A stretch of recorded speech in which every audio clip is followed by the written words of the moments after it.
Here's one of the things that I find that's really interesting. You talk about you have this natural DNA, right? That you, like your success is wrapped up in your DNA. And one of the things that I do is I help people that want to become successful, really successful. So we work on their mindset. We help them build out the company that they're building, whatever. But what's fascinating about it is you can't instill the want in a person to do it. So you have people be like, hey, I want to do this, and then they don't do anything.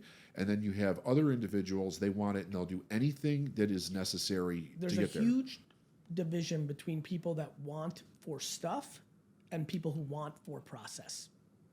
Totally.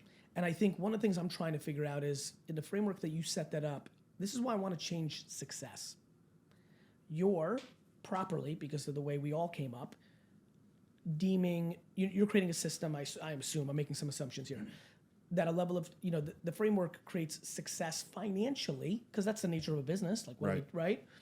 I believe that there's a real atomic bomb that I can drop on society over the next 50 years around actually reframing success, which will then lead to everybody having the chance to love a process.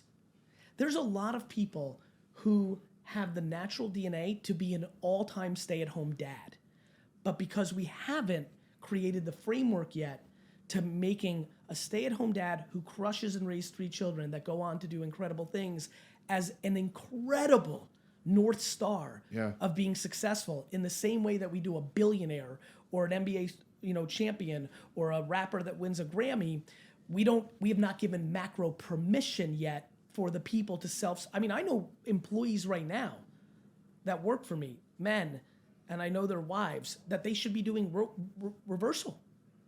That the man should stay at home and do the nurturing, and the mom's the fucking shark, and she's not happy and he's not happy, and the only reason they're doing it is we have not had a mature enough conversation around success. We have created so many.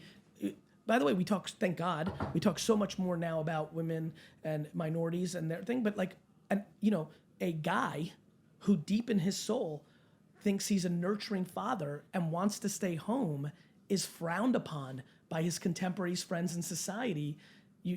Immediately goes into old school people thinking he's a loser and he can't provide and he's balking out. Yet he would love that process. There are absolutely people who do not love the process of building a business that makes money.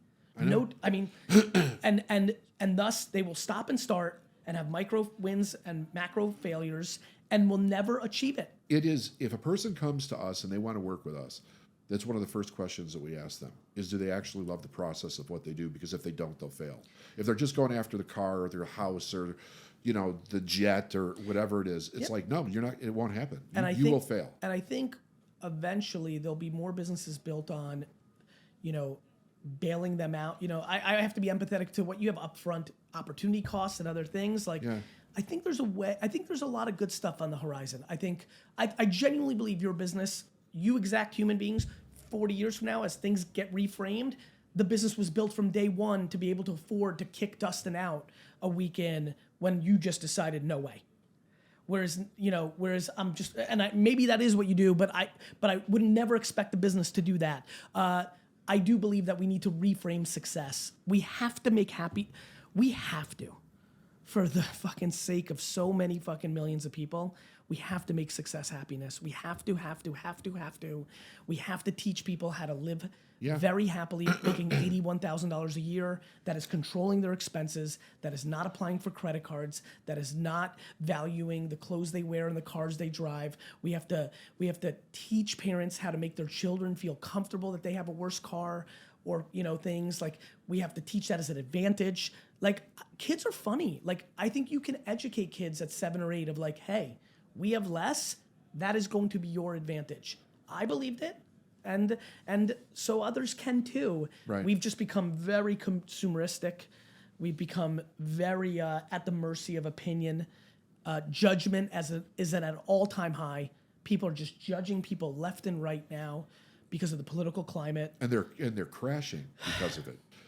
I don't think we've even seen the crash. We are in a opioid and mental health crisis, and the economy is phenomenal. Right. Does everybody understand what's about to happen next?